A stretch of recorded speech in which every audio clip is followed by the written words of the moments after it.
السلام علیکم ورحمۃ اللہ۔ ناظرین، ہماری خبر کا عنوان ہے گجرات کے ایک ہسپتال میں آگ لگی، 15 سے لے کر 20 افراد کی موت، مولانا غلام مستانوی کو صدمہ۔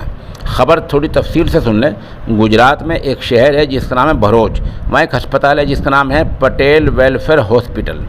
گجرات کے بھروچ شہر کے پٹیل ویلفیئر ہسپتال کے کووڈ وارڈ میں دیر رات، ابھی جو رات گئی ہے صبح صادق سے پہلے، دیر رات آگ لگنے سے دیکھتے ہی دیکھتے آئی سی یو وارڈ اس کی زد میں آ گیا ہے، اس کی چپیٹ میں آ گیا ہے، اور جس میں 15 سے 20 آدمیوں کے مرنے کی اطلاع مل رہی ہے، جو بہت المناک حادثہ ہے۔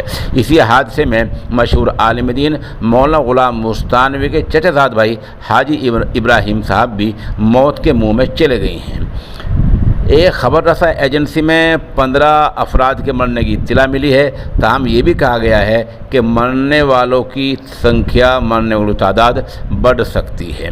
اسپتال کے دوسرے وارڈوں میں جو دوسرے مریض داخل تھے ان کو سیوا آشرم، جمبوسر، المحمود ہسپتال کے علاوہ دوسرے پرائیویٹ ہسپتالوں میں شفٹ کیا جا رہا ہے۔ بتا دیں، آگ کی جو بظاہر وجہ ابھی تک سامنے آئی ہے وہ شارٹ سرکٹ، بجلی کے کسی تار میں آگ لگ گئی ہے، کچھ ایسا ہو گیا ہے جس سے یہ حادثہ گجرات کے شہر بھروچ میں رونما ہوا ہے۔